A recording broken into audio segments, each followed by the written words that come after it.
Good morning, my beautiful friends, and welcome. So good to be with you once again. So now what do? You've fallen down, you scraped your knees, something is not right in your life for a while, but you're coming to, and you need to know and have a new direction. You've lost a relationship, you've lost a job, whatever it is. How do we get back the enthusiasm for life and the enthusiasm for the next stage of our life, whatever that may be, whether it's a relationship or your job? What do you think is the best way to go about this? What do you think is the quickest way, or a quick way, to produce results in your life quickly? So if you've had a fairly major setback or have had one in your life, and maybe you've recovered and you kind of went back to the status quo but you're unhappy, what do you think is the quickest way to find purpose in your life and peace of mind? There are religions galore, there are philosophy books galore, there are a million ways to get to almost anywhere in this world. But for most of us, the simpler the better. Now, if you're Jordan Peterson or someone and you can keep a lot of information in your head, complicated is great. But for me, simple is good. So what do you think are simple ways where we can get back on track? We're going to talk about that in just a minute and a couple more things. But if you would please subscribe, like, follow, and share with somebody you know, it gets the word out and it would be lovely. Thank you. One thing is for sure, after heartbreak, after disappointment, after a financial loss, we are designed to kind of feel sorry for ourselves a little bit because we've been injured. We're like an animal. We kind of pull back on ourselves for a little bit. But I am going to show you what I think is a much better way, not denying it, but instead of being afraid of whatever your circumstances are, let them in fully. It's possible for people to be happy in prison. It's possible for people to be happy jumping out of a plane, or to be happy in a mediocre relationship with somebody they care about. So how can people be happy and find peace of mind in situations that we look at as unpleasant or horrible or not ideal? And I think the concept that we need to get the quickest and the easiest road back is to say that we accept the circumstances and we accept responsibility for our own actions that led us to here.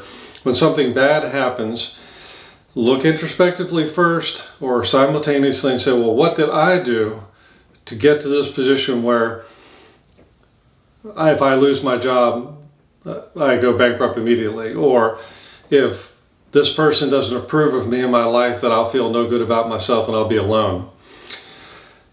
When things happen in our lives, we need to look introspectively. We need to feel the pain, breathe into it. Okay, I'm injured now. I've been fired from my job. Now I need to look for a plan, but first I need to reconcile this in my mind. And the quickest way is to be truthful.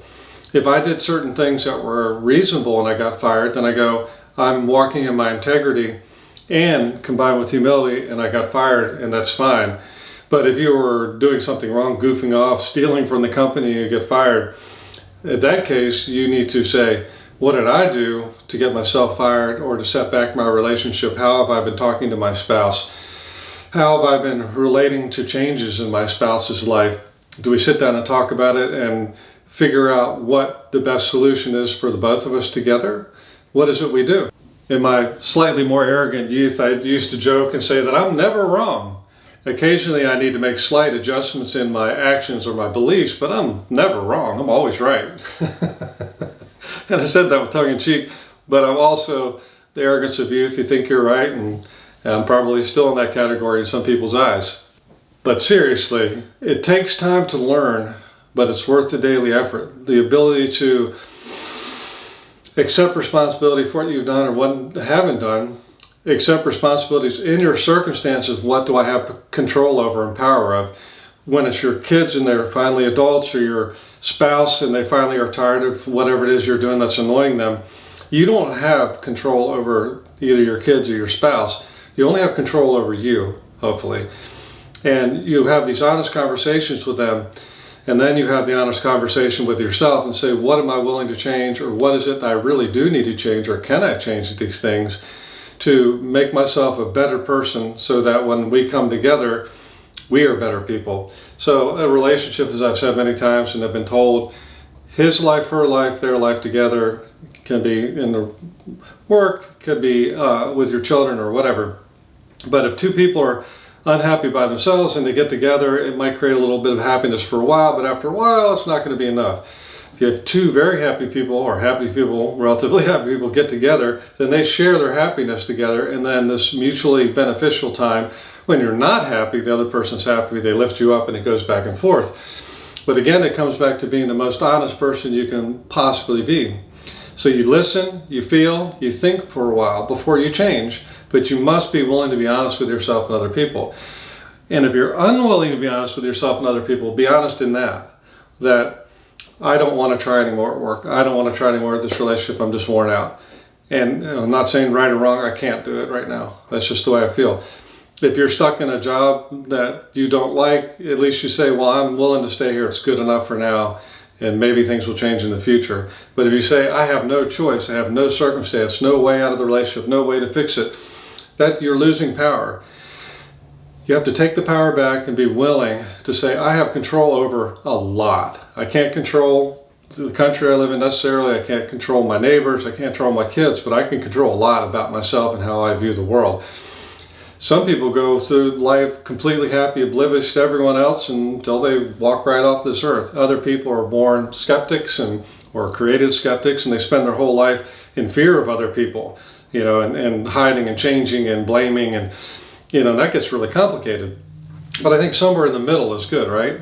It's good to be open-minded, accept responsibility for self, and then be willing to put yourself out there to help others change in a way that's good for everyone. There is another side to accepting responsibility for your actions and the things they cause in your life, which is a very great benefit.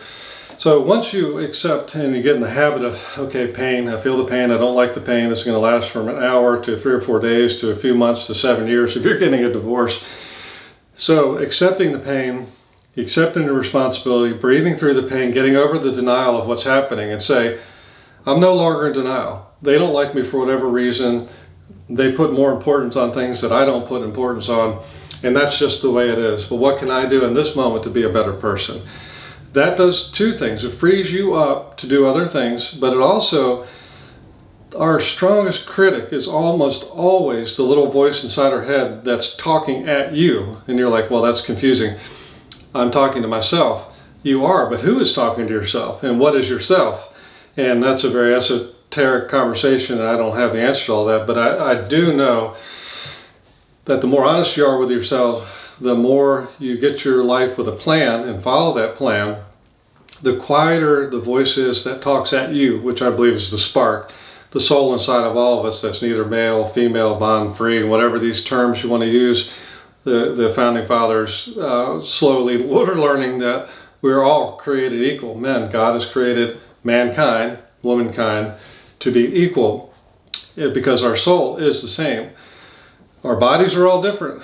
Some bodies are big and beautiful, some are little and small, some are male, female, but none of that matters because the soul of man, or the spark of man, is what this is all about. We're given this vessel, we're given this time on earth to create, to learn, to love, to conquer, to take care of this world and each other, and that's what we need to do.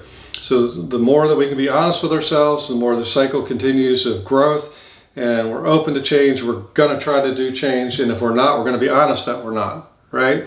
And get help where you need it always. Don't commit crimes against yourself. Don't bully yourself. Don't be extra mean to yourself. Accept the pain and the consequences of what you've done, if whatever that is, and learn and grow and be an honest person as best you can. You may have to limit some interactions until you get a grip on yourself. But you can do this. It's holding you back from your potential to be mean to yourself. Don't commit crimes against yourself. Okay? I love you guys. God bless. We'll talk to you soon. Bye.